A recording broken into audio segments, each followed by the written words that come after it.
जय हिंद फ्रेंड्स। और एक बार फिर से स्वागत है आप सभी का आपके अपने चैनल पर बजाज फाइनेंस कंपनी के ऊपर में हमारे एक सब्सक्राइबर काफी समय से कमेंट कर रहे थे कि बजाज फाइनेंस के ऊपर में एक वीडियो जल्द से जल्द लेकर आने के लिए। तो मैं धीरे धीरे करके सभी के कमेंट्स पे वीडियो लाने की कोशिश करता हूं। तो आज का ये वीडियो होने वाला है बजाज फाइनेंस कंपनी के ऊपर में। अगर आपने भी बजाज फाइनेंस नाम की कंपनी से लोन लिया है तो ये वीडियो आपके लिए बहुत ही ज़्यादा ज़रूरी है। अगर आप उसका पैसा पेमेंट नहीं कर पाते हैं तो कंपनी से कैसे आपको डील करनी है इसके बारे में डिस्कशन होगा आज के इस वीडियो में। एक बार फिर से स्वागत करता हूं मैं आप सभी का आपके अपने चैनल लोन हेल्प इंडिया में। और अगर आपने चैनल को अभी तक सब्सक्राइब नहीं किया तो जल्दी से जाइए और सब्सक्राइब करके बेल आइकन को प्रेस कर दीजिए। तो मेनली जिस जिस टॉपिक पे हम लोग आज के इस वीडियो में बात करेंगे, सबसे पहला जो टॉपिक होने वाला है वो है कि अगर आप बजाज फाइनेंस का लोन नहीं भर पाते, ईएमआई टाइम पे नहीं देते तो क्या होता है।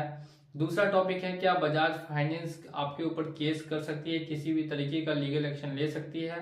और जो तीसरा मेनली टॉपिक है कि बजाज फाइनेंस के रिकवरी एजेंट क्या घर आते हैं और घर आते हैं तो उनसे कैसे डील करनी होती है। इन्हीं तीनों टॉपिक पे काफी समय से कमेंट्स आ रहे थे, तो इन्हीं तीनों टॉपिक पे आज का ये वीडियो होने वाला है। तो वीडियो को इंटरेस्ट के साथ पूरा लास्ट तक देखते रहेंगे, आपको काफी इंफॉर्मेशन इस वीडियो के जरिए मिलने वाली है। सबसे पहले हम लोग बात करते हैं कि बजाज का अगर आपका ईएमआई छूट जाता है या ड्यू हो जाता है तो फिर क्या होगा। देखिए, एक मैं एग्जांपल के साथ आपको समझाता हूं ताकि ज्यादा क्लियर वे में आपको ये बातें आसानी से समझ में आ सके। मान लेते हैं आपने लिया था 1 लाख रुपए का बजाज फाइनेंस से लोन, जिसकी 12 ईएमआई आपको भरनी थी 10-10 हजार रुपए की। 5 ईएमआई आप भर चुके या 3 ईएमआई आपने भर दी और बाकी ईएमआई देने के लिए अभी फिलहाल में आपके पास कोई भी पैसा या कोई भी अमाउंट नहीं है। तो ऐसे में क्या होगा कि काफी लोगों को नहीं पता कि अब नेक्स्ट स्टेप क्या लेना है। तो अगर आपके पास अब पैसे देने के लिए नहीं है तो फिर सबसे पहला स्टेप आपका होना चाहिए कि बजाज फाइनेंस की कंपनी को एक ऑफिशियल आप मेल करें जिसमें ये बताएं कि किस वजह से आप उनका लोन वो डिफॉल्ट कर रहे हैं और कितना समय लग सकता है आपको दोबारा पेमेंट करने में या कितना टाइम आपको चाहिए लोन को क्लोज करने में। तो ये बातें मेंशन करके आपको एक मेल करना होगा कंपनी को। और अगर मेल करने में किसी तरीके की दिक्कत है तो आप वो हमसे संपर्क कर सकते हैं। व्हाट्सएप नंबर ऊपर दिया गया है, वहां पे आप संपर्क भी कर सकते हैं, पूरी से पूरी हेल्प की जाएगी आपकी। ये हो गया पहला काम लोन डिफॉल्ट करने पे। तो बजाज कंपनी वाले क्या करेंगे, वहां से या तो आपको टाइम दे सकते हैं या फिर टाइम नहीं दे सकते हैं।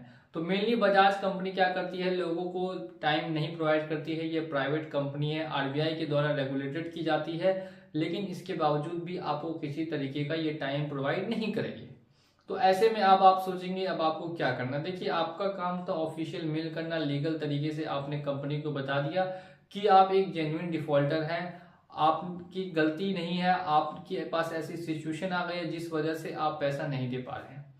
सेकेंड क्वेश्चन है कि क्या बजाज आपके ऊपर कार्रवाई कर सकती है, क्या बजाज आपके ऊपर लीगल एक्शन ले सकती है। तो ऐसा बिल्कुल भी संभव नहीं है। अगर आप लेते हैं पर्सनल लोन अनसिक्योर लोन होता है, इसमें किसी तरीके की आपने प्रॉपर्टी गिरवी नहीं रखी, लेकिन बार बार आपको कंपनी एक धमकी जरूर देगी कि वो आपके ऊपर एफआईआर करेगी और पुलिस को लेकर आपके घर आएगी। और ऐसे में काफी लोग डर जाते हैं। बिल्कुल भी आपको डरना नहीं है।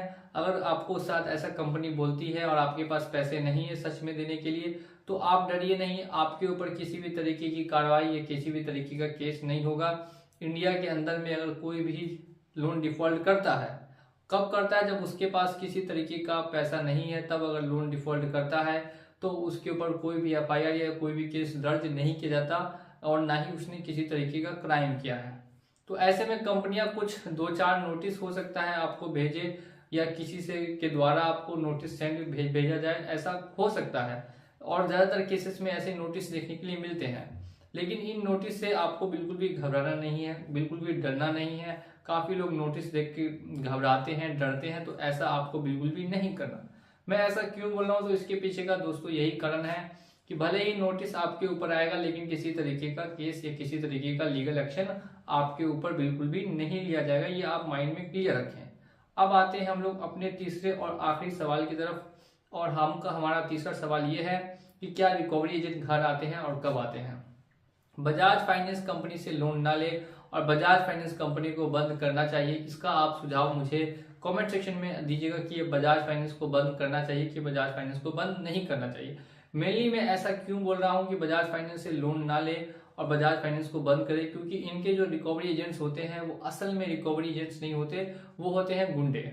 और मैं इसका लाइव प्रूफ आपको दे सकता हूँ। मेरे चैनल पे आपको वीडियोस मिलेंगी जिसमें मैंने लाइव प्रूफ दिखाया है कि एक महिला के घर पूरे टोटल 5 रिकवरी एजेंट बिना किसी आईडी प्रूफ के, बिना किसी लाइसेंस के पहुंच गए और उससे बदतमीजी करने लगे। अब ये कितने हद तक सही है और लीगल है वो आप मुझे कमेंट सेक्शन में बताइएगा।